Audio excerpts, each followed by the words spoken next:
Bill O'Reilly here, Tuesday, May 18th, 2021.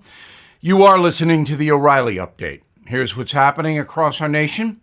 Texas confirming 0 COVID deaths. Chicago's mayor tells residents to keep wearing masks. The Supreme Court to hear a case challenging Roe v. Wade. Half of Americans plan on celebrating Memorial Day in large groups. Some pets now experiencing separation anxiety. Also ahead, hackers. How bad a problem is this? But first, Texas Governor Abbott reporting the Lone Star State had no virus fatalities on Monday, the first time since March of last year. New cases and hospitalizations also dropping to record lows in Texas. President Biden calling Abbott's decision to reopen the Lone Star State in March, quote, Neanderthal thinking. Remember that? But Abbott is now proved correct.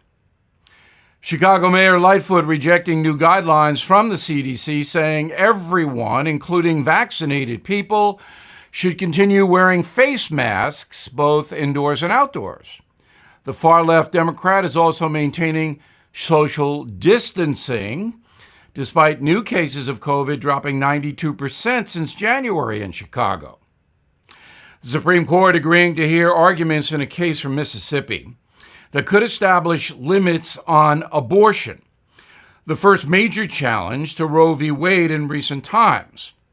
Mississippi passed legislation in 2018 that basically bars nearly all abortions after a pregnancy reaches 15 weeks. The Supremes will decide whether that will stand. Survey from Ohio State University says 50% of Americans plan on enjoying Memorial Day with at least 10 other people.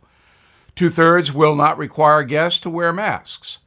The study comes as cases of the contagion drop in every state. Nearly half of all adults in the USA are now fully vaccinated.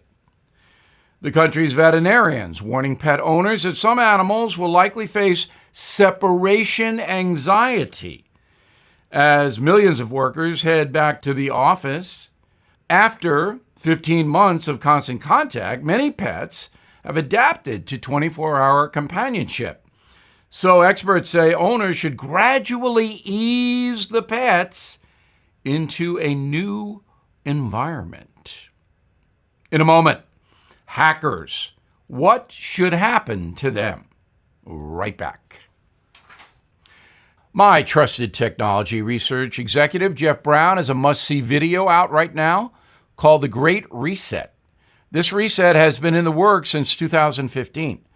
Now the circumstances are just right, and it appears to be coming to fruition. So please pay attention, because in Jeff's briefing, he will show us exactly what's going on, the proof, and how we can best prepare. He'll also give us the name of an investment he believes we must own if we hope to have any chance at preserving our hard-earned cash. In fact, if you buy it soon, he's convinced you could be one of the select few Americans who could see their nest egg double just from this one single asset. We may be about to witness the greatest financial shift in the history of America with the Great Reset. So, prepare now. Go to jeffbrowntech.com. That's jeffbrowntech.com. Time now for the O'Reilly Update message of the day, hackers. A group attacked the Colonial Pipeline, bringing chaos to the East Coast. Gas stations ran out of fuel. Car lines developed. It was like the Jimmy Carter days. Reports say the pipeline company paid $5 million to the hackers to desist. That was a major mistake. So what should happen is President Biden designating the hackers, the group, the black something. We don't even know exactly who they are yet. But President Biden should designate whoever did this as terrorists, because they are assaulting the security of the USA.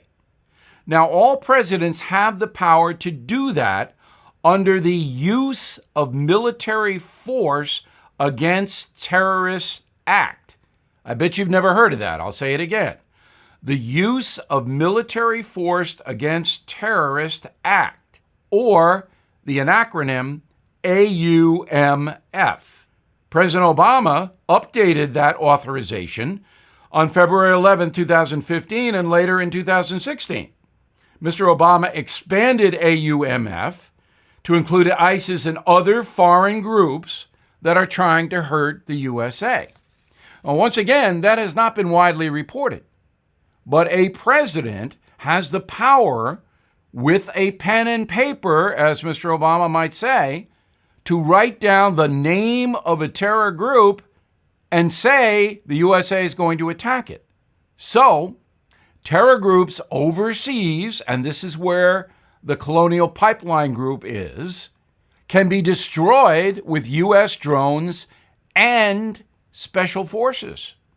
Now, the number of drones that America has is classified. Barack Obama did use them, and so did President Trump. In fact, the U.S. Air Force has a fleet of 10,000 drones ready to go right now. According to Columbia University, experts believe approximately 150 people are targeted for death by drone strikes every year. The most famous, President Trump ordering the death of Iranian General Qasem Soleimani near Baghdad on January 3rd, 2020. Remember that? Well, Soleimani got blown up, and so did 9 other people, including 5 Iranians and 4 Iraqis. But back to the hack. The only way to stop attacks on American infrastructure in the future is to designate hackers as terrorists. That is the only way to do this. We can't be paying ransom to any group that decides to attack our infrastructure.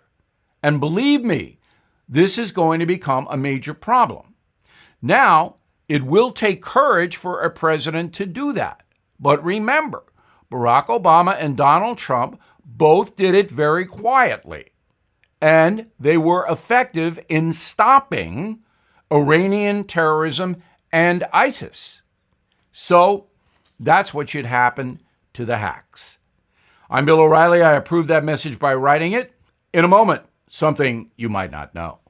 Are you looking for your next investment? There are 7 reasons to look at the NRIA Real Estate Development Fund.